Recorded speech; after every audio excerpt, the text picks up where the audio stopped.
পুলিশের নামে ভেতরে ঢুকে এখন বেরোচ্ছে না।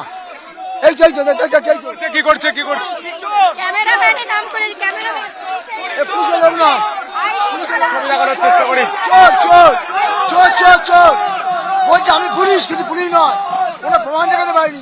চোর বের করতে হবে, অভিযান বের করতে হবে আমাকে। চেষ্টা করবে এই মুহূর্তে। কি বলছে? চোর চোর চোর চোর চোর চোর চোর চোর চোর চোর চোর চোর চোর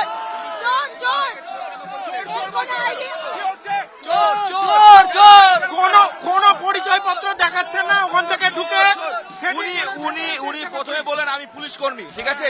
তারপর আমরা বললাম সবাই মিলে যে উনার উর্দি কোথায়, উনি যদি পুলিশ হন তাহলে ভিডিওগ্রাফি করা হচ্ছে আমাদের। তোমায় দেখানোর চেষ্টা করবো। প্রায় 24 ঘন্টা কেটে গিয়েছে, প্রায় 24 ঘন্টা কাটতে যাচ্ছে। চোর আসছে, এইটা চোর, এই পুরো ভালো করে দেখে নিন। ওনার পুরো কোনো আইডেন্টিটি নেই।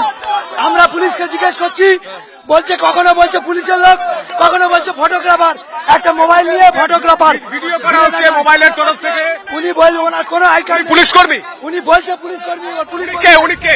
উনি কোনো আই কার্ড দেখাতে পারবেন না।